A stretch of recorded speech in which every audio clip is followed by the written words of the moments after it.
ഇടുക്കിയിൽ സ്കൂൾ വിദ്യാർത്ഥികൾക്ക് നേരെ പാഞ്ഞടുത്ത് കാട്ടാന. കുട്ടിക്കാനം പീരുമേട് പാതയിൽ മരിയഗിരിയിലാണ് സംഭവം. മരിയഗിരി സ്കൂൾ വിദ്യാർത്ഥികളാണ് തലനാരിഴയ്ക്ക് രക്ഷപ്പെട്ടത്.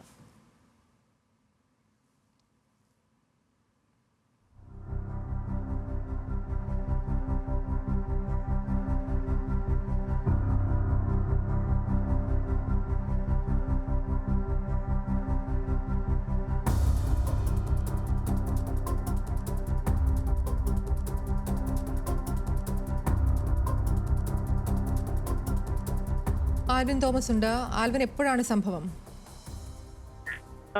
ഞെട്ടിക്കുന്ന ഒരു സംഭവത്തിന്റെ ദൃശ്യങ്ങളാണ് ഇപ്പോൾ പുറത്തു വന്നിട്ടുള്ളത്. CCTV ദൃശ്യങ്ങളാണ് പുറത്തു വന്നിട്ടുള്ളത്. ഈ ഇടുക്കി കുട്ടിക്കാനം പീരുമേട് റോട്ടിലാണ് ഈ സംഭവം ഉണ്ടായത്. ഇന്നലെ വൈകുന്നേരം 4:30 മണിക്കാണ് ഈ മരിയഗിരി സ്കൂളിന് സമീപത്ത് വിദ്യാർത്ഥികൾ ബസ് കാത്തു നിൽക്കുന്നതിനിടെയാണ് ഈ കാട്ടാന അവിടെ പാഞ്ഞെടുക്കുന്നത്, വിദ്യാർത്ഥികൾക്ക് നേരെ പാഞ്ഞെടുക്കുന്നത് നമുക്ക് ഈ ദൃശ്യങ്ങളിൽ നിന്ന് വ്യക്തമാകുന്നത്. ഈ തട്ടാത്തിക്കാനം ഭാഗത്തേക്കാണ് ഈ ആന റോഡ് മുറിച്ച് കടന്നു പോയത്. ആ മുറിച്ച് കടന്നു പോകുന്നതിനിടെയാണ് വിദ്യാർത്ഥികൾ അവിടെ ബസ് സ്റ്റോപ്പിൽ ബസ് കാത്തു നിൽക്കുന്ന സമയമായിരുന്നു. വൈകിട്ട് 4:30 മണിയോടുകൂടിയാണ് ഈ സംഭവം നടക്കുന്നത്. ഇത് കൊട്ടാരക്കര ദിണ്ടിഗൽ ദേശീയപാതയാണ്. ദേശീയപാതയിൽ മരിയാഗിരി എന്ന സ്ഥലത്താണ് ഈ സംഭവം. അതിന് തൊട്ടടുത്ത് തന്നെയാണ് ഈ മരിയാഗിരി സ്കൂള്. ഈ സ്കൂളിലെ തന്നെ വിദ്യാർത്ഥികളാണ് അവിടെ ബസ് കാത്തു നിൽക്കുമ്പോൾ ഈ കാട്ടാന ഇവർക്ക് നേരെ പാഞ്ഞെടുക്കുന്നത്.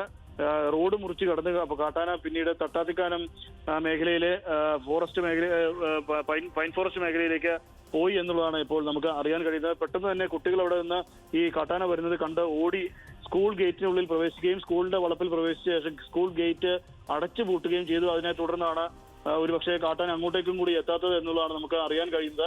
ഈ കാട്ടാന തൊട്ടടുത്തുള്ള സ്കൂളിന് വളപ്പിന് തൊട്ടടുത്ത് തന്നെയുള്ള ഒരു വെയിറ്റിംഗ് ഷെഡിന് തൊട്ട് മുകളിലേക്കാണ് കയറിപ്പോയത്. അത് സ്കൂളിനോട് ചേർന്ന് തന്നെയുള്ള പ്രദേശം തന്നെയാണ്. അവിടെ നിന്ന് ഈ ആന പിന്നീട് മേളിലേക്ക് തട്ടാത്തിക്കാനം മേഖലയിലേക്കാണ് ഇത് ഓടിപ്പോയത് എന്നുള്ളതാണ് അറിയാൻ കഴിയുന്നത്. ഏതായാലും വിദ്യാർത്ഥികൾക്ക് നേരെ പാഞ്ഞെടുക്കുകയും ചെയ്തിരുന്ന ഒരു കാഴ്ച നമുക്ക് ഇതിൽ കാണാം.